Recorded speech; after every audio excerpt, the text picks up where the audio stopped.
So ನಾವೇನು ಪೇಟೆಯಿಂದ, ಸಿಟಿಯಿಂದ, ಟೌನಿಂದ ಬ್ರೆಡ್ಡನ್ನು ತರ್ತೇವೆ ಬೇಕರಿಯಿಂದ, ಆ ಬ್ರೆಡ್ ಮಾಡುವ ವಿಧಾನವನ್ನು ನೀವು ಅವ್ರ ಹತ್ರ ಹೋಗಿ ಕೇಳಿದ್ರೆ ಗೊತ್ತಾಗುತ್ತೆ. ಅನೇಕ ರೀತಿಯ ಕೆಟ್ಟ ಕೆಮಿಕಲ್ಸನ್ನು ಅದರಲ್ಲಿ ಉಪಯೋಗಿಸಿ ಬ್ರೆಡ್ಡನ್ನು ಮಾಡಿರ್ತಾರೆ. ಈ ಗೋಡಂಬಿ, ಬಾದಾಮಿ, ಬೇರೆ ಬೇರೆ ಎಣ್ಣೆ ಬೀಜಗಳು, ಪಿಸ್ತಾ, ವಾಲ್ನಟ್, ಶೇಂಗಾ ಇದೆಲ್ಲವೂ ಬರುತ್ತೆ. ಇದು ನಮ್ಮ ಹೊಟ್ಟೆಯ ಬೊಜ್ಜನ್ನು ಕರಗಿಸುತ್ತೆ, ಫ್ಯಾಟಿ ಲಿವರ್ನ ಸರಿ ಮಾಡುತ್ತೆ, ಕೊಲೆಸ್ಟ್ರಾಲ್ನ ಕಡಿಮೆ ಮಾಡುತ್ತೆ. ಪೂಫಾ ಮತ್ತು ಒಮೆಗಾ 6 ಅಂತ ನಮ್ಮ ಹಾರ್ಟ್ ಅಟ್ಯಾಕ್ ಆಗುವಂತಹ ಚಾನ್ಸಸ್ ಜಾಸ್ತಿ ಮಾಡ್ಲಿಕ್ಕೆ ಕಾರಣ ಆಗುತ್ತೆ. ಮ್ಯಾನ್ ಮೇಡ್ ಫ್ಯಾಟ್ ಅಂತ ಇನ್ನೊಂದಿದೆ, ಮಯೋನೀಸು, ಡಾಲ್ಡಾ, ವನಸ್ಪತಿ, ಇದು ಬಹಳ ಡೇಂಜರಸ್ ಆದ್ಮೇಲೆ.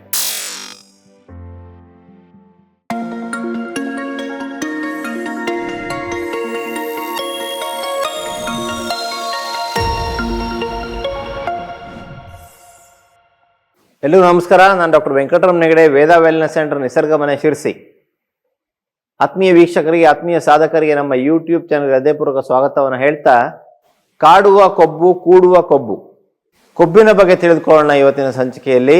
ಫ್ಯಾಟ್ ಅಂದರೆ ನಾವೆಲ್ಲ ಹೆದರ್ತೇವೆ, ಎಲ್ಲಿ ನಮಗೆ ಬೊಜ್ಜು ಬಂದ್ಬಿಡುತ್ತೋ ಫ್ಯಾಟ್ ತಿಂದರೆ ಅಂತ ಹೇಳಿ. ಆದರೆ ಅತ್ಯಂತ ಉತ್ತಮವಾದ ಎನರ್ಜಿ, ನಮ್ಮ ದೇಹಕ್ಕೆ ಶಕ್ತಿಯನ್ನು ಕೊಡುವಂತಹ ಉತ್ತಮವಾದ ಮೂಲ ಅಂದರೆ ಅದು ಒಳ್ಳೆಯ ಕೊಬ್ಬು. ಸೊ ಹಾಗಾಗಿ ಒಳ್ಳೆಯ ಕೊಬ್ಬಿನ ಬಗ್ಗೆ ತಿಳ್ಕೊಳ್ಳಿಕ್ಕೆ ನಾವು ಪ್ರಯತ್ನ ಮಾಡೋಣ.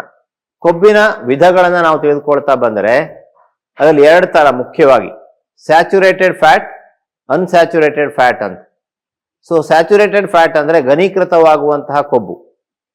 ಆದ್ಮೇಲೆ ತುಪ್ಪ, ಬೆಣ್ಣೆ, ತೆಂಗಿನಕಾಯಿ ಎಣ್ಣೆ ಈ ಥರದ್ದೆಲ್ಲ ಸ್ಯಾಚುರೇಟೆಡ್ ಫ್ಯಾಟಲ್ಲಿ ಬರುತ್ತೆ. ಈ ಸ್ಯಾಚುರೇಟೆಡ್ ಫ್ಯಾಟ್ ಏನಿದೆಯಲ್ಲ, ಇದು ಕೆಟ್ಟದ್ದು ಅಂತ ಹೇಳಿ ಎಲ್ಲರೂ ಭಾವಿಸಿದ್ರು. ಇದನ್ನು ದೂರ ಇಡಬೇಕು, ಇದು ಕೊಲೆಸ್ಟ್ರಾಲ್ ಜಾಸ್ತಿ ಮಾಡುತ್ತೆ ಅಂತ ಎಲ್ಲ ಅನ್ಕೊಂಡಿದ್ರು.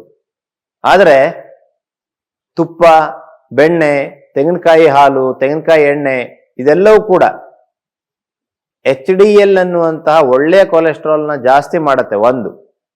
ಎರಡನೇದಾಗಿ LDL ಅಲ್ಲಿ ಆಕ್ಸಿಡೈಸ್ಡ್ LDL ಅಂತ ಇರುತ್ತೆ, ಅಂದರೆ ಹಾರ್ಟ್ ಅಟ್ಯಾಕಿಗೆ, ನಮ್ಮ ತೊಂದರೆಗಳಿಗೆ ಕಾರಣೀಕರ್ತವಾದಂತಹ LDL. ಆ ಆಕ್ಸಿಡೈಸ್ಡ್ LDLನ ಕಡಿಮೆ ಮಾಡುತ್ತೆ. ಟೋಟ್ಲಿ LDL ಸ್ವಲ್ಪ ಜಾಸ್ತಿ ಮಾಡ್ಬೋದು, ಆದರೆ ಆಕ್ಸಿಡೈಸ್ಡ್ LDLನ ಕಡಿಮೆ ಮಾಡೋದ್ರಿಂದಾಗಿ ಅದು ಒಳ್ಳೆಯ ಕೊಬ್ಬು. ಸೊ ಅಲ್ಲಿಗೆ ತುಪ್ಪವನ್ನು ನಾವು ತಿನ್ಬೇಕು ಅಂತ ಹೇಳಿ ಆಯುರ್ವೇದ ಶಾಸ್ತ್ರದಲ್ಲಿ ಏನು ಹೇಳಿದ್ದಾರೆ ಅದು 100ಕ್ಕೆ 100ರಷ್ಟು ಸತ್ಯ, ಬಹಳ ಒಳ್ಳೆಯದು. ಆದರೆ ತುಪ್ಪದ ಜೊತೆಗೆ ನೀವು ಚಪಾತಿ ಹಾಕೊಂಡು ತಿಂದರೆ ಚಪಾತಿ ಜಾಸ್ತಿ ತಿನ್ಬಿಡ್ತೀರಾ, ಕಾರ್ಬೋಹೈಡ್ರೇಟ್ ಜಾಸ್ತಿ ಆಗ್ಬಿಡುತ್ತೆ, ಕಾರ್ಬೋಹೈಡ್ರೇಟ್ ಮತ್ತೆ ಕೆಟ್ಟ ಫ್ಯಾಟ್ ಆಗಿ ಕನ್ವರ್ಟ್ ಆಗುತ್ತೆ. ರಾತ್ರಿ ಮಲಗುವಾಗ 1 ಗ್ಲಾಸ್ ಬಿಸಿನೀರಿಗೆ ನೀವು 3 ಚಮಚ ತುಪ್ಪವನ್ನು ಹಾಕೊಂಡು ಕುಡಿದು ಬಿಟ್ರೆ ಬೆಳಗ್ಗೆ ಮೋಷನ್ ಕ್ಲಿಯರ್ ಆಗುತ್ತೆ, ಜೊತೆಗೆ ನಮ್ಮ ಪರಿಪೂರ್ಣ ಆರೋಗ್ಯ ಇಂಪ್ರೂವ್ ಆಗುವಲ್ಲಿ ಸಹಾಯ ಮಾಡುತ್ತೆ. ಬ್ರೆಡ್ ಮತ್ತೆ ಬಟರ್ ಅಂತ ಹೇಳ್ತಾರೆ, ಬ್ರೆಡ್ಗೆ ಬಟರ್ ಅನ್ನು ಹಾಕೊಂಡು ತಿಂತಾರೆ. ಇಲ್ಲಿ ಬ್ರೆಡ್ ತುಂಬಾ ಡೇಂಜರಸ್. ಅದರಲ್ಲಿ ರಿಫೈನ್ಡ್ ಆಯಿಲ್ಸ್ ಇರುತ್ತೆ, ಅದರಲ್ಲಿ ರಿಫೈನ್ಡ್ ಮೈದಾ ಇರುತ್ತೆ, ಅದರಲ್ಲಿ ಅನೇಕ ರೀತಿಯ ಕೆಮಿಕಲ್ಸ್ ಇರುತ್ತೆ. ಆದರೆ ಬೆಣ್ಣೆ ಬಹಳ ಒಳ್ಳೆಯದು ಆದ್ಮೇಲೆ. ಸೊ ಹಾಗಾಗಿ ಬೆಣ್ಣೆಯ ಪೋರ್ಷನ್ ಮಾತ್ರ ತಿನ್ನಬೇಕು, ಬ್ರೆಡ್ಡನ್ನು ತಿನ್ನಬಾರ್ದು. ಬ್ರೆಡ್ಡು ನಮಗೆ ಮಾರಕ. ಸೊ ನಾವೇನು ಪೇಟೆಯಿಂದ, ಸಿಟಿಯಿಂದ, ಟೌನಿಂದ ಬ್ರೆಡ್ಡನ್ನು ತರ್ತೇವೆ ಬೇಕರಿಯಿಂದ, ಆ ಬ್ರೆಡ್ ಮಾಡುವ ವಿಧಾನವನ್ನು ನೀವು ಅವ್ರ ಹತ್ರ ಹೋಗಿ ಕೇಳಿದ್ರೆ ಗೊತ್ತಾಗುತ್ತೆ. ಅನೇಕ ರೀತಿಯ ಕೆಟ್ಟ ಕೆಮಿಕಲ್ಸನ್ನು ಅದರಲ್ಲಿ ಉಪಯೋಗಿಸಿ ಬ್ರೆಡ್ಡನ್ನು ಮಾಡಿರ್ತಾರೆ. ಸೊ ಹಾಗಾಗಿ ಬ್ರೆಡ್ಡು ನಮ್ಮ ದೇಹಕ್ಕೆ ಬಹಳ ಮಾರಕ. ಆದರೆ ಅದರಲ್ಲಿರುವಂತಹ ಬೆಣ್ಣೆ, ಅದರ ಜೊತೆ ತಿನ್ನುವಂಥ ಬೆಣ್ಣೆ ನಮ್ಮ ಆರೋಗ್ಯಕ್ಕೆ ಬಹಳ ಪೂರಕ. ಸೊ ಅಲ್ಲಿಗೆ ಸ್ಯಾಚುರೇಟೆಡ್ ಫ್ಯಾಟ್ ಬಗ್ಗೆ ತಿಳ್ಕೊಂಡ್ವಿ. ಈಗ ಅನ್ಸ್ಯಾಚುರೇಟೆಡ್ ಫ್ಯಾಟ್, ಇದರಲ್ಲಿ 2 ವಿಧ, ಮೂಫಾ ಹಾಗೂ ಪೂಫಾ ಅಂತ. ಮೂಫಾ ಅಂದರೆ mono unsaturated fatty acid. So ಈ mono unsaturated fatty acid omega 9 ಅಂತಾನು ನಾವು ಹೇಳ್ತೀವಿ. ಇಲ್ಲಿ ಈ ಗೋಡಂಬಿ, ಬಾದಾಮಿ, ಬೇರೆ ಬೇರೆ ಎಣ್ಣೆ ಬೀಜಗಳು, ಪಿಸ್ತಾ, ವಾಲ್ನಟ್, ಶೇಂಗಾ ಇದೆಲ್ಲವೂ ಬರುತ್ತೆ. ಇದು ಕೂಡ ಆರೋಗ್ಯಕ್ಕೆ ಪೂರಕವಾದಂತಹ ಕೊಬ್ಬು, ಸೊ ಒಳ್ಳೆಯ ಕೊಬ್ಬು. ಸೊ ಇದನ್ನು ನಾವು ಪ್ರತಿನಿತ್ಯ 50 ಗ್ರಾಮ್ನಷ್ಟು ತಿನ್ಬೋದು. ಇದು ನಮ್ಮ ಹೊಟ್ಟೆಯ ಬೊಜ್ಜನ್ನು ಕರಗಿಸುತ್ತೆ, ಫ್ಯಾಟಿ ಲಿವರ್ನ ಸರಿ ಮಾಡುತ್ತೆ, ಕೊಲೆಸ್ಟ್ರಾಲ್ನ ಕಡಿಮೆ ಮಾಡುತ್ತೆ, LDLನೂ ಕೂಡ ಕಡಿಮೆ ಮಾಡುತ್ತೆ. ಕುಂಬಳಕಾಯಿ ಬೀಜ ಇರ್ಬೋದು, ಕರ್ಬೂಜದ ಬೀಜ ಇರ್ಬೋದು. ಸೊ ಈ ರೀತಿ ಬೀಜಗಳು ತುಂಬಾ ಒಳ್ಳೆಯದು. ಇದು ಮೂಫಾ ಅಥವಾ ಮೋನೋ ಅನ್ಸ್ಯಾಚುರೇಟೆಡ್ ಫ್ಯಾಟಿ ಆಸಿಡ್. ಈಗ ನಾವು ಬರೋಣ ಪೂಫಾ, ಇನ್ನೊಂದು ವಿಧಾನ. ಈ ಅನ್ಸ್ಯಾಚುರೇಟೆಡ್ ಫ್ಯಾಟಿ ಆಸಿಡ್ ಅಲ್ಲಿ ಇನ್ನೊಂದು ಬಗೆ, ಅದು poly unsaturated fatty acid, PUFA. So ಇದರಲ್ಲಿ ಪುನಃ ಎರಡು ವಿಧ, ಒಮೆಗಾ 3 ಮತ್ತೆ ಒಮೆಗಾ 6 ಅಂತ. ಹಾಗಾದ್ರೆ ಒಮೆಗಾ 6 ಅಂದ್ರೆ ಏನು? ನಾವೇನು ರಿಫೈನ್ಡ್ ಆಯಿಲ್ಸ್ ಅನ್ನು ಇವತ್ತು ಅಡುಗೆ ಮನೆಯಲ್ಲಿ ಉಪಯೋಗಿಸ್ತಾ ಇದ್ದೇವೆ, sunflower oil, soybean oil, corn oil, rice bran oil, ಇದೆಲ್ಲವೂ ಕೂಡ ಒಮೆಗಾ 6 ಅಲ್ಲಿ ಬರುತ್ತೆ. ಒಮೆಗಾ 6 ಇನ್ಫ್ಲಮೇಟರಿ, ಇದು ಬೆಂಕಿಯನ್ನು ಹಚ್ಚುವಂತ ಕೆಲಸವನ್ನ ಮಾಡುತ್ತೆ ದೇಹದಲ್ಲಿ. ಇದು ಜಾಸ್ತಿ ತಿಂದ್ರೆ ಖಂಡಿತ ಒಳ್ಳೇದಲ್ಲ. ಇದು ಅನ್ಸ್ಟೇಬಲ್ ಫ್ಯಾಟ್ ಕೂಡ, ಅಂದ್ರೆ ಇದನ್ನು ಬಿಸಿ ಮಾಡಿದಾಗ ಅದು ಸ್ಮೋಕಿಂಗ್ ಪಾಯಿಂಟ್ ತುಂಬಾ ಕಡಿಮೆ ಇದೆ, ಅದು ತನ್ನ ಆ ಒಂದು ಸ್ಟ್ರಕ್ಚರ್ನ ಕಳ್ಕೊಂಡ್ಬಿಡುತ್ತೆ. ಆಕ್ಸಿಡೈಸ್ಡ್ LDL ನ ಜಾಸ್ತಿ ಮಾಡಲಿಕ್ಕೆ ಕಾರಣ ಆಗುತ್ತೆ. ನಮ್ಮ ಹಾರ್ಟ್ ಅಟ್ಯಾಕ್ ಆಗುವಂತಹ ಚಾನ್ಸಸ್ ಜಾಸ್ತಿ ಮಾಡ್ಲಿಕ್ಕೆ ಕಾರಣ ಆಗುತ್ತೆ. ಹಾಗಾಗಿ ಇವತ್ತು ಅನೇಕರು ಒಮೆಗಾ 6 ಅನ್ನ ಬಿಟ್ಟಿದ್ದಾರೆ. ಇವತ್ತು ಗಾಣದಲ್ಲಿ ಮಾಡಿದಂತಹ, ಮನೆಯಲ್ಲೇ ಮಾಡಿದಂತಹ ಎಣ್ಣೆಯನ್ನು ಉಪಯೋಗಿಸ್ತಾ ಇದ್ದಾರೆ. ಕಾರಣ ಅದೇ, ಇವತ್ತು ಈ ಫ್ಯಾಟು ಬಹಳ ಡೇಂಜರಸ್. ಇದನ್ನು ನಮ್ಮ ಅಡುಗೆ ಮನೆಗೆ ತರೋದನ್ನು ನಿಲ್ಲಿಸಬೇಕು. ಇದು ಪಾಲಿ ಅನ್ಸ್ಯಾಚುರೇಟೆಡ್ ಫ್ಯಾಟಿ ಆಸಿಡ್ ಅಲ್ಲಿ ಪೂಫಾದಲ್ಲಿರುವಂತಹ ಒಂದು ವಿಧಾನ, ಒಂದು ವಿಭಾಗ ಒಮೆಗಾ 6. ಇನ್ನೊಂದು ವಿಭಾಗ omega 3. Omega 3 wonderful fat. Omega 3 ಬಹಳ ಒಳ್ಳೆಯದು, ಇನ್ಫ್ಲಮೇಷನ್ ಕಡಿಮೆ ಮಾಡುತ್ತೆ, ದೇಹಕ್ಕೆ ಆರೋಗ್ಯವನ್ನು ನೀಡುತ್ತೆ, ಪ್ರತಿಯೊಂದು ಅಂಗಕ್ಕೆ ದೇಹಕ್ಕೆ ಒಳ್ಳೆಯದನ್ನ ಮಾಡಿಕೊಡುತ್ತೆ. ಹೃದಯಕ್ಕೆ ಇರ್ಬೋದು, ಲಿವರಿಗಿರ್ಬೋದು, ಚರ್ಮಕ್ಕೆ ಇರ್ಬೋದು, ಕೂದಲಿಗಿರ್ಬೋದು, ಕಣ್ಣಿಗಿರ್ಬೋದು, ಎಲ್ಲ ಅಂಗಗಳಿಗೂ ಅತ್ಯಂತ ಉತ್ತಮವಾದ ಕೊಬ್ಬು ಅಂದರೆ ಅದು ಒಮೆಗಾ 3 ಫ್ಯಾಟಿ ಆಸಿಡ್. ಈ ಒಮೆಗಾ 3ಯಲ್ಲಿ ಮತ್ತೆ ಎರಡು ವಿಧಾನ, long chain omega 3 fatty acid, short chain omega 3 fatty acid. ಈ short chain omega 3 fatty acid ಇದು ಅಗಸೆ ಬೀಜದಲ್ಲಿ, ಕೆಲವು ನಟ್ಸ್ಗಳಲ್ಲೆಲ್ಲ ಸಿಗುತ್ತೆ. ಈ ಶಾರ್ಟ್ ಚೈನ್ ಒಮೆಗಾ 3 ಆಸಿಡ್ ಏನಿದೆಯಲ್ಲ, ಇದು ALA ಅಂತ ನಾವು ಹೇಳ್ತೇವೆ. ಇದರಿಂದ ನಮಗೊಂದು ಸ್ವಲ್ಪ ಬೆನಿಫಿಟ್ ಆಗತ್ತೆ, ಆದರೆ ಸಂಪೂರ್ಣ ಪ್ರಯೋಜನ ಸಿಗಬೇಕು ಅಂದರೆ ನಾವು EPA ಮತ್ತು DHA ಇರುವಂತಹ ಒಮೆಗಾ 3 ಅಂದ್ರೆ ಲಾಂಗ್ ಚೈನ್ ಫ್ಯಾಟಿ ಆಸಿಡ್ ಇದಕ್ಕೆ ಹೋಗ್ಬೇಕು ಆತ್ಮೀಯ. ಸೊ ಆ ಒಮೆಗಾ 3 ಇವತ್ತು ಮಾರ್ಕೆಟಲ್ಲಿ ಲಭ್ಯ ಇದೆ, ನಾವು ಕೂಡ ನಿಮ್ಗೆ ಕಳಿಸ್ಕೊಡ್ತೇವೆ. ಒಮೆಗಾ 3 ಫ್ಯಾಟಿ ಆಸಿಡ್ ಬಗ್ಗೆ ನಾವು ತುಂಬಾ ಅವೇರ್ನೆಸ್ ಅನ್ನು ಮಾಡಿದ್ದೇವೆ. 30,000 ಸಂಶೋಧನೆಗಳು ಇದ್ರ ಬಗ್ಗೆ ಆಗಿದೆ. ಈ DHA ಅನ್ನುವಂಥದ್ದು ಬ್ರೈನ್ ಅಲ್ಲಿರುವಂತಹ ಮುಖ್ಯವಾದ ಫ್ಯಾಟ್, EPA ಅನ್ನುವಂಥದ್ದು ಬಹಳ ಒಳ್ಳೆಯ ಫ್ಯಾಟ್. ಸೊ ಇದೆರಡೂ ಸೇರಿ ಒಮೆಗಾ 3 ಆಗಿದೆ, ಅದು ಲಾಂಗ್ ಚೈನ್ ಫ್ಯಾಟಿ ಆಸಿಡ್ ಆಗಿದೆ. ಈ ಲಾಂಗ್ ಚೈನ್ ಫ್ಯಾಟಿ ಆಸಿಡ್ ನಾವು ಉಪಯೋಗಿಸೋದು ನಮ್ಮ ಆರೋಗ್ಯ ಇಂಪ್ರೂವ್ ಆಗುತ್ತೆ. ಅಲ್ಲಿಗೆ ಕೊಬ್ಬಿನ ಬಗ್ಗೆ ನಾವು ವರ್ಗೀಕರಣವನ್ನ ನೋಡಿದ್ವಿ. ಸೊ ಕೊಬ್ಬು ಬಹಳ ಒಳ್ಳೆಯದು, ಆದರೆ ಮ್ಯಾನ್ ಮೇಡ್ ಫ್ಯಾಟ್ ಅಂತ ಇನ್ನೊಂದಿದೆ, ಇದು ಬಹಳ ಬಹಳ ಡೇಂಜರಸ್ ಆದ್ಮೇಲೆ. ಮಯೋನೀಸು, ಡಾಲ್ಡಾ, ವನಸ್ಪತಿ ಇದೆಲ್ಲವನ್ನ ಯಾವ ಥರ ರೆಡಿ ಮಾಡ್ತಾರೆ ಅಂದರೆ, ಸುಮಾರು ಈ ಕಾರ್ನ್ ಆಯಿಲ್ ಇರ್ಬೋದು, ಸೋಯಾಬೀನ್ ಆಯಿಲ್ ಇರ್ಬೋದು, ಸನ್ಫ್ಲವರ್ ಆಯಿಲ್ ಇರ್ಬೋದು, ಈ ರೀತಿಯ ರೈಸ್ ಬ್ರ್ಯಾನ್ ಆಯಿಲ್ ಇರ್ಬೋದು, ಇದನ್ನ ತುಂಬಾ ಹೀಟ್ ಮಾಡಿ ಇದ್ರ ಮೇಲೆ ಒಂದು ಕೆಮಿಕಲ್ ಅನ್ನ ಪ್ರಯೋಗ ಮಾಡಿ ಇದನ್ನ ತುಪ್ಪದ ತರ ಮಾಡ್ತಾರೆ. ನಾವು ಹೋಟೆಲಲ್ಲಿ ಗೀ ರೈಸ್ ಅಂತ ಏನ್ ತೆಗೆದುಕೊಳ್ತೇವಲ್ಲ, ಆ ಗೀ ರೈಸಿಗೆ ಹಾಕೋದು ಇದೇ ಡಾಲ್ಡಾವನ್ನ, ಇದೇ ವನಸ್ಪತಿಯನ್ನು. ಸೊ ತುಪ್ಪದ ರುಚಿ ಅಥವಾ ತುಪ್ಪದ ಹಾಗೆ ಕಾಣಿಸುತ್ತೆ, ತುಪ್ಪದ ಒಂದು ಸ್ಟ್ರಕ್ಚರ್ಗೆ ಇದು ಬರುತ್ತೆ, ಆದರೆ ಇದು ಮ್ಯಾನ್ ಮೇಡ್ ಫ್ಯಾಟ್, ಬಹಳ ಡೇಂಜರಸ್. ಈ ಮ್ಯಾನ್ ಮೇಡ್ ಫ್ಯಾಟ್ ಅನ್ನ ನಾವು ಉಪಯೋಗಿಸ್ಲಿಕ್ಕೆ ಇಲ್ಲ. ಸೊ ಇದನ್ನ ನಾವು ಅವಾಯ್ಡ್ ಮಾಡಿದ್ರೆ ಅರ್ಧದಷ್ಟು ಕಾಯಿಲೆಗಳನ್ನು ದೂರ ಇಡ್ಬೋದು ಆತ್ಮೀಯರೇ. 40% ಎನರ್ಜಿಯನ್ನ, 40% ಎನರ್ಜಿ, ನಮಗೆ 100% ಉದಾಹರಣೆ ಎನರ್ಜಿಯಲ್ಲಿ 40% ಎನರ್ಜಿಯನ್ನು ನಾವು ಒಳ್ಳೆಯ ಕೊಬ್ಬಿನಿಂದ ಪಡ್ಕೊಂಡಿದ್ದೇ ಆದಲ್ಲಿ ಬದಲಾವಣೆ ಶುರುವಾಗತ್ತೆ. ಇವತ್ತು ನಮ್ಮ ಭಾರತೀಯ ಆಹಾರ ಪದ್ಧತಿಯಲ್ಲಿ 90% ಎನರ್ಜಿಯನ್ನು ನಾವು ಕಾರ್ಬೋಹೈಡ್ರೇಟ್ ಇಂದ ಪಡ್ಕೊಳ್ತಾ ಇದ್ದೇವೆ. ಈ ಕಾರ್ಬೋಹೈಡ್ರೇಟ್ ಅನ್ನ, ಚಪಾತಿ, ರಾಗಿ, ಜೋಳ ಏನಿದೆಯಲ್ಲ, ಈ ಕಾರ್ಬೋಹೈಡ್ರೇಟ್ ಒಳಗಡೆ ಹೋಗಿದ್ದು ಹೆಚ್ಚಾದಂತಹ ಎನರ್ಜಿಯನ್ನ, ನಾವು ಬೇಕಾದಷ್ಟು ಎನರ್ಜಿ ಸ್ವಲ್ಪ ಯೂಸ್ ಮಾಡ್ಕೊಳ್ತೇವೆ ದೇಹ, ಉಳಿದಿದ್ದನ್ನ ನಾಳೆಗೆ ಬೇಕು, ನಾಳೆ ಉಪವಾಸ ಬಿದ್ದರೆ ಬೇಕು ಅಂತ ಹೇಳಿ ದೇಹ ಫ್ಯಾಟ್ ಆಗಿ ಕನ್ವರ್ಟ್ ಮಾಡುತ್ತೆ. ಲಿವರ್ ಅದನ್ನು ಫ್ಯಾಟ್ ಆಗಿ ಕನ್ವರ್ಟ್ ಮಾಡುತ್ತೆ, ಲಿವರಲ್ಲಿ ಸ್ಟೋರ್ ಮಾಡ್ಕೊಳ್ಳುತ್ತೆ. ವಿಸರಲ್ ಫ್ಯಾಟ್ ಅಂತ ನಾವು ಹೇಳ್ತೀವಿ, ಹೊಟ್ಟೆಯ ಬೊಜ್ಜು ಬರಲಿಕ್ಕೆ ಕಾರಣ ಆಗತ್ತೆ. ಇದರಲ್ಲಿ ಫ್ಯಾಟೇ ಇಲ್ಲ, ಹೇಗೆ ಫ್ಯಾಟ್ ಆಗುತ್ತೆ? ಲಿವರ್ ಅದನ್ನು ಕನ್ವರ್ಟ್ ಮಾಡುತ್ತೆ. ಉದಾಹರಣೆಗೆ ಕುರಿ ಹುಲ್ಲನ್ನ ತಿನ್ನತ್ತೆ, ಆದರೆ ಕುರಿಯ ಮಾಂಸದಲ್ಲಿ, ಕುರಿಯ ಹಾಲಲ್ಲಿ ಫ್ಯಾಟ್ ಇದೆ. ಹೇಗೆ ಬಂತು? ಈ ಒಂದು ಕನ್ವರ್ಷನ್, ಲಿವರ್ ಇದನ್ನ ಕನ್ವರ್ಟ್ ಮಾಡುತ್ತೆ. ಈ ಒಂದು ಕಾರ್ಬೋಹೈಡ್ರೇಟ್ಗಳು ಫ್ಯಾಟ್ ಆಗಿ ಕನ್ವರ್ಟ್ ಆಗುತ್ತೆ, ಸ್ಟೋರ್ ಆಗ್ತಾ ಹೋಗುತ್ತೆ, ವಿಸರಲ್ ಫ್ಯಾಟ್ ಬರ್ತಾ ಹೋಗುತ್ತೆ, ಫ್ಯಾಟಿ ಲಿವರ್ ಆಗ್ತಾ ಹೋಗುತ್ತೆ, ಹೊಟ್ಟೆಯ ಬೊಜ್ಜು ಹೆಚ್ಚಾಗ್ತಾ ಹೋಗುತ್ತೆ, ಇನ್ಸುಲಿನ್ ರೆಸಿಸ್ಟೆನ್ಸ್ ಬರುತ್ತೆ.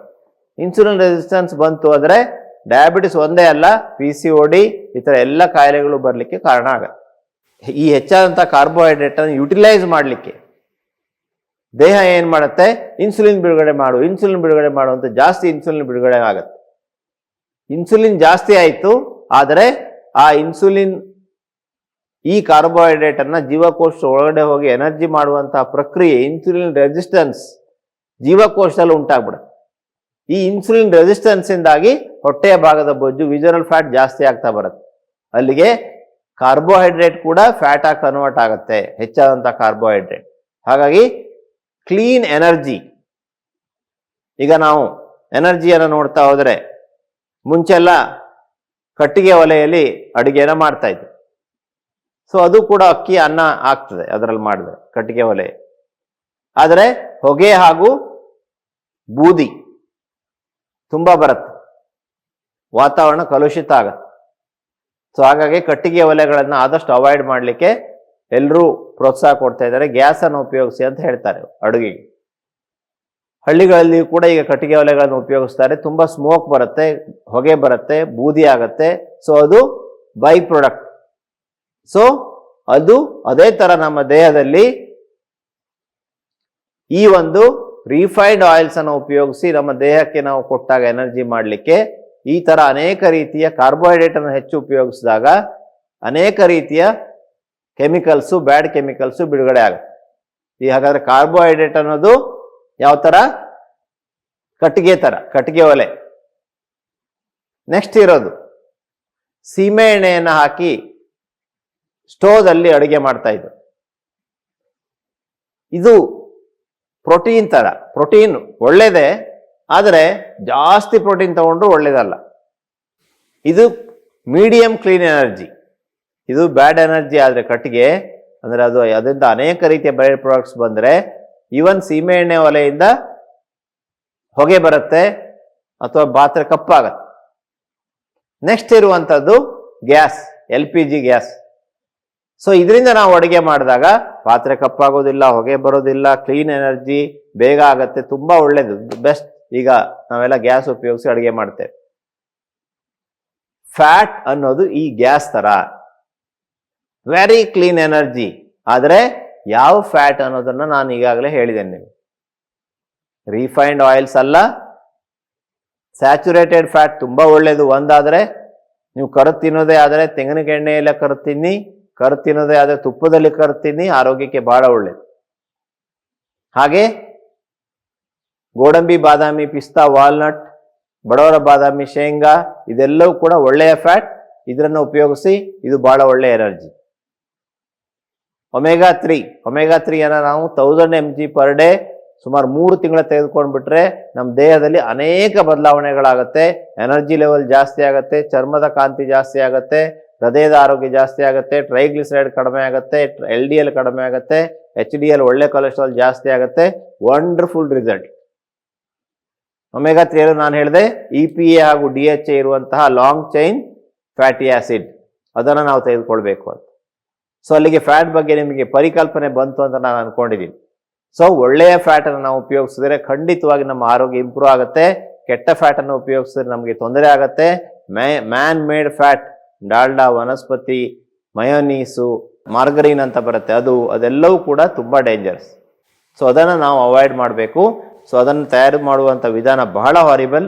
ಈವನ್ ರಿಫೈನ್ಡ್ ಆಯಿಲ್ಸನ್ನು ಮಾಡುವಂಥ ವಿಧಾನವೂ ಕೂಡ ಹಾಗೇನೆ 200-300 ಡಿಗ್ರಿಯಲ್ಲಿ ಅದನ್ನು ಅವರು ಕೆಮಿಕಲನ್ನು, ಯಾಕೆಂದರೆ ಕ್ಲಿಯರ್ ಆಯಿಲ್ ನಮಗೆ ಭಾಳ ಒಳ್ಳೆಯದು ಅಂತ ನಾವು ಅಂದ್ಕೊಂಡಿದ್ದೇವೆ. ಕ್ಲಿಯರ್ ಆಗಿರಬೇಕು ಆಯಿಲು, ನೀರು ಥರ ಇರಬೇಕು, ಅವಾಗ ಕೊಲೆಸ್ಟ್ರಾಲ್ ಇಲ್ಲ ಅಂತ. ಎಲ್ಲದರಲ್ಲೂ 0 ಕೊಲೆಸ್ಟ್ರಾಲೇ. ಕೊಲೆಸ್ಟ್ರಾಲ್ ರೆಡಿ ಮಾಡೋದು ನಮ್ಮ ದೇಹ. ಸೊ ಹಾಗಾಗಿ ಕೊಲೆಸ್ಟ್ರಾಲು ಕೂಡ ಒಳ್ಳೆ ಕೊಲೆಸ್ಟ್ರಾಲ್ ಇದೆ. ಕೊಲೆಸ್ಟ್ರಾಲ್ ನಮಗೆ ಬೇಕು. ಅನೇಕ ಕಿಣ್ವಗಳನ್ನು ರೆಡಿ ಮಾಡಲಿಕ್ಕೆ, ಅನೇಕ ಪ್ರಕ್ರಿಯೆಗಳಿಗೆ ನಮಗೆ ಕೊಲೆಸ್ಟ್ರಾಲ್ ಬೇಕು. ಹಾಗಾಗಿ ಈ ಕೆಟ್ಟ ಕೊಲೆಸ್ಟ್ರಾಲ್ನ, ಅದರಲ್ಲೂ ಆಕ್ಸಿಡೈಸ್ಡ್ ಕೊಲೆಸ್ಟ್ರಾಲ್ನ ಜಾಸ್ತಿ ಮಾಡುತ್ತೆ ಈ ರಿಫೈನ್ಡ್ ಆಯಿಲ್ಸ್. ಅದನ್ನು ನಾವು ತ್ಯಜಿಸಬೇಕು. ಒಳ್ಳೆಯದು, ಈಗಾಗಲೇ ಹೇಳಿದಂತೆ ನಟ್ಸು, ಬೀಜಗಳು ಬಹಳ ಒಳ್ಳೆಯ ಫ್ಯಾಟ್ ಆತ್ಮೀಯರು. ನಾನು ಹೇಳಿದಾಗೆ ದಿನಕ್ಕೆ 2 ರಿಂದ 3 ಸ್ಪೂನ್ ಕುಂಬಳಕಾಯಿ ಬೀಜ ಅಥವಾ ಕರ್ಬೂಜದ ಬೀಜವನ್ನು ತಿಂತಾ ಬಂದರೆ ನಮ್ಮ ಆರೋಗ್ಯ ಬಹಳ ಕ್ವಿಕ್ ಆಗಿ ಇಂಪ್ರೂವ್ ಆಗುತ್ತೆ. ನಮ್ಮ ಕೂದಲಿನ ಆರೋಗ್ಯ, ಚರ್ಮದ ಆರೋಗ್ಯ ತುಂಬಾ ಚೆನ್ನಾಗಾಗುತ್ತೆ. ಸೊ ಒಳ್ಳೆಯ ಫ್ಯಾಟ್ ಯಾವುದು? ಈ ಬೀಜಗಳು. ಸೊ ಅಲ್ಲಿಗೆ ಮೊನೋ ಅನ್ಸ್ಯಾಚುರೇಟೆಡ್ ಫ್ಯಾಟಿ ಆಸಿಡ್ ಮೂಫಾವನ್ನು ಉಪಯೋಗಿಸ್ಬೋದು. ಪೂಫಾದಲ್ಲಿ ಒಮೆಗಾ 6 ಅನ್ನ ಬೇಡ, ಒಮೆಗಾ 3 ಅನ್ನ ಸಾಕಷ್ಟು ಉಪಯೋಗಿಸ್ಬೋದು. ಒಮೆಗಾ 3ಯಲ್ಲೂ 2 ವಿಧ, ಲಾಂಗ್ ಚೈನ್ ಹಾಗೂ ಶಾರ್ಟ್ ಚೈನ್. ಈ ಲಾಂಗ್ ಚೈನ್ ತುಂಬಾ ಒಳ್ಳೆಯದು. ಶಾರ್ಟ್ ಚೈನ್ ಕೂಡ ಪರವಾಗಿಲ್ಲ, ಅಗಸೆ ಬೀಜದಲ್ಲಾಗಲಿ ಕೆಲವು ಬೀಜಗಳಲ್ಲಾಗಲಿ ಅದು ಸಿಗತ್ತೆ. ಸೊ ಅದು ಕೂಡ ಒಳ್ಳೆಯದು. ಸೊ ಅಲ್ಲಿಗೆ ನಾವು ನೆನಪಿಟ್ಕೊಳ್ಳುವಂಥದ್ದು, ಒಳ್ಳೆಯ ಫ್ಯಾಟನ್ನು ಜಾಸ್ತಿ ಉಪಯೋಗಿಸ್ಬೇಕು. 40% ಎನರ್ಜಿಯನ್ನು ನಾವು ಫ್ಯಾಟಿಂದ ಪಡ್ಕೊಳ್ಬೇಕು. ಉಳಿದ ಎನರ್ಜಿಯನ್ನು, ಮತ್ತೊಂದು 20% ಎನರ್ಜಿಯನ್ನು ಪ್ರೋಟೀನಿಂದ ಪಡ್ಕೊಳ್ಬೇಕು. ಅದು ತರಕಾರಿ ಇರ್ಬೋದು, ಮೊಳಕೆ ಕಾಳು ಇರ್ಬೋದು, ನಾನ್ ವೆಜಿಟೇರಿಯನ್ಸ್ ಆದರೆ ಬೇಯಿಸಿದಂತಹ ನಾನ್ ವೆಜ್ ಇರ್ಬೋದು. ಇದರಿಂದ ನಾನ್ ವೆಜಿಟೇರಿಯನ್ಸ್ಗೆ ಫ್ರೈ ಮಾಡಿದ್ದು ಭಾಳ ಕೆಟ್ಟದ್ದು, ಬೇಯಿಸಿದ್ದು ಪರವಾಗಿಲ್ಲ. ಸೊ ಅದರಿಂದ ಇರುವಂಥ ಪ್ರೋಟೀನು ಆರೋಗ್ಯಕ್ಕೆ ಒಳ್ಳೆಯದೇ. ಅದರಲ್ಲಿ ಫ್ಯಾಟ್ ಕೂಡ ಇದೆ, ಅದು ಒಳ್ಳೆ ಫ್ಯಾಟ್. ಸೊ ಹಾಗಾಗಿ ತೊಂದರೆ ಇಲ್ಲ. ಸೊ ಅಲ್ಲಿಗೆ ಇದರಿಂದ ನಾವು ಎನರ್ಜಿಯನ್ನು ಚೂಸ್ ಮಾಡಬೇಕು. ಅನ್ನ, ಚಪಾತಿ, ರಾಗಿ, ಜೋಳವನ್ನು ನಾವು ಕಡಿಮೆ ಮಾಡಬೇಕು. 90% ಇರೋದನ್ನು ಈಗ ಎಷ್ಟಾಯಿತು? 40 ಫ್ಯಾಟು, 20 ಪ್ರೋಟೀನು ಮತ್ತು 40 ಉಳಿತು. 40% ಎನರ್ಜಿ ಮಾತ್ರ ನಾವು ಕಾರ್ಬೋಹೈಡ್ರೇಟಿಂದ ಪಡ್ಕೊಂಡ್ರೆ ಮತ್ತು 40% ಎನರ್ಜಿಯನ್ನು ನಾವು ಫ್ಯಾಟಿಂದ ಪಡ್ಕೊಂಡ್ರೆ 20% ಎನರ್ಜಿಯನ್ನು ನಾವು ಪ್ರೋಟೀನಿಂದ ಪಡ್ಕೋಬೇಕು. ಈ ಬ್ಯಾಲೆನ್ಸ್ ಅನ್ನ ಮಾಡ್ತಾ ಬಂದರೆ 3 ತಿಂಗಳು ನೀವು ಮಾಡಿ ನೋಡಿ, ನಿಮ್ಮ ದೇಹದಲ್ಲಿ ಬದಲಾವಣೆ ಶುರುವಾಗುತ್ತೆ. ಫ್ಯಾಟಿ ಲಿವರ್ ಹೊರಟೋಗುತ್ತೆ, ಹೊಟ್ಟೆಯ ಫ್ಯಾಟ್ ಕಡಿಮೆ ಆಗುತ್ತೆ, ನೀವು ಬಹಳ ಆರೋಗ್ಯಯುತವಾಗ್ತೀರಾ, ಬಹಳ ಒಂದು ಸೌಂದರ್ಯ ವರ್ಧನೆ ಆಗತ್ತೆ, ಚರ್ಮದ ಒಂದು ಟೆಕ್ಸ್ಚರ್ಲೇ ಗೊತ್ತಾಗತ್ತೆ ಆರೋಗ್ಯ ವೃದ್ಧಿ ಆಗಿದೆ ಅಂತ. ಸೊ ಹಾಗಾಗಿ ಈ ಬದಲಾವಣೆಯನ್ನ ಮಾಡಿ, ಒಳ್ಳೆಯ ಫ್ಯಾಟನ್ನು ಉಪಯೋಗಿಸಿ, ಕೆಟ್ಟ ಫ್ಯಾಟನ್ನು ಅವಾಯ್ಡ್ ಮಾಡಿ. ಗಾಣದಲ್ಲೇ ಮಾಡಿದಂತಹ ತೆಂಗಿನ ಎಣ್ಣೆ ಅಥವಾ ವರ್ಜಿನ್ ಕೊಕೊನಟ್ ಆಯಿಲ್ ಬಹಳ ಒಳ್ಳೆಯದು. ನೀವೇ ತೆಗೆದುಕೊಂಡು ಹೋಗಿ ಕುಸುಬಿಯನ್ನು ಕೊಟ್ಟು ಕುಸುಬಿ ಎಣ್ಣೆಯನ್ನು ಮಾಡಿಸ್ಕೊಂಡು ಬಂದರೆ ಬಹಳ ಒಳ್ಳೆಯದು. ನೀವೇ ತೆಗೆದುಕೊಂಡು ಹೋಗಿ ಗಾಣಕ್ಕೆ ಹೋಗಿ ಶೇಂಗಾವನ್ನ, ಕಡಲೆಕಾಯಿ ಬೀಜವನ್ನು ಕೊಟ್ಟು ಅದರ ಎಣ್ಣೆಯನ್ನು ಮಾಡಿಸ್ಕೊಂಡು ಬಂದು ಉಪಯೋಗಿಸಿದ್ರೆ ಬಹಳ ಒಳ್ಳೆಯದು. ನಾನು ಹೇಳಿದ್ನಲ್ಲ, ಕರಿಯೋದೇ ಇದ್ದರೆ ನೀವು ಹೈ ಸ್ಮೋಕ್ ಪಾಯಿಂಟ್ ಇರುವಂತಹ ತೆಂಗಿನಕಾಯಿ ಎಣ್ಣೆ, ಶೇಂಗಾ ಎಣ್ಣೆ ಇದರಲ್ಲಿ ಕರಿಯೋದ್ರಿಂದಾಗಿ ಅಷ್ಟೆಲ್ಲ ತೊಂದರೆ ಆಗಲ್ಲ. ಕರಿದ ಎಣ್ಣೆಯಲ್ಲೇ ಕರಿಯೋದ್ರಿಂದಾಗಿ ಈ ರಿಫೈನ್ಡ್ ಆಯಿಲ್ಸ್ ಇದೆಯಲ್ಲ, ಇದರಲ್ಲಿ ಕರಿದ ಎಣ್ಣೆಯಲ್ಲೇ ಕರೆದು ಸೋಯಾಬೀನ್ ಇರ್ಬೋದು, ಸನ್ಫ್ಲವರ್ ಇರ್ಬೋದು, ಕಾರ್ನ್ ಆಯಿಲ್ ಇರ್ಬೋದು, ರೈಸ್ ಬ್ರ್ಯಾನ್ ಆಯಿಲ್ ಇರ್ಬೋದು, ಇದು ಕಾರ್ಸಿನೋಜನ್, ಕೆಟ್ಟ ಈ ಒಂದು ಕ್ಯಾನ್ಸರ್ ಬರುವಂತಹ ಕೆಟ್ಟ ಕೆಮಿಕಲ್ಸ್ ಅನ್ನು ಉತ್ಪಾದನೆ ಮಾಡಿಬಿಡುತ್ತೆ ಕರಿದ ಎಣ್ಣೆಯಲ್ಲೇ ಕರೆದಾಗ. ಸೊ ಹಾಗಾಗಿ ಅದನ್ನ ಬಿಡಬೇಕು. ನಾವು ಒಳ್ಳೆ ಫ್ಯಾಟ್ ಅನ್ನು ಜಾಸ್ತಿ ಉಪಯೋಗಿಸ್ತಾ ಬರಬೇಕು. ಆಗ ಖಂಡಿತವಾಗಿ ಆರೋಗ್ಯ ನಮ್ಮ ಕೈಯಲ್ಲಿ ಇರುತ್ತೆ ಅನ್ನುವಂಥ ಮಾತನ್ನು ಹೇಳ್ತಾ, ಈ ಒಂದು ವಿಡಿಯೋವನ್ನು ಬೇರೆಯವರಿಗೆ ಶೇರ್ ಮಾಡ್ಕೊಳ್ಳಿ, ಹೆಚ್ಚೆಚ್ಚು ಜನರಿಗೆ ಒಳ್ಳೆಯ ಫ್ಯಾಟ್ ಬಗ್ಗೆ ತಿಳಿಸ್ಕೊಡಿ ಅನ್ನುವಂಥ ಮಾತನ್ನು ಹೇಳ್ತಾ ಎಲ್ಲರಿಗೂ ನಮಸ್ಕಾರ. ಅನುಕ್ಷಣದ ಸುದ್ದಿಗಳಿಗಾಗಿ ವಿಸ್ತಾರ ಯೂಟ್ಯೂಬ್ ಚಾನೆಲ್ ಸಬ್ಸ್ಕ್ರೈಬ್ ಮಾಡಿ, ಬೆಲ್ ಐಕಾನ್ ಕ್ಲಿಕ್ ಮಾಡಿ. ಸುದ್ದಿಗಳ ಅಪ್ಡೇಟ್ಸ್ಗಾಗಿ ವಿಸ್ತಾರ ಆಪ್ ಡೌನ್ಲೋಡ್ ಮಾಡಿ. ವಿಸ್ತಾರ ನ್ಯೂಸ್, ನಿಖರ ಜನಪರ.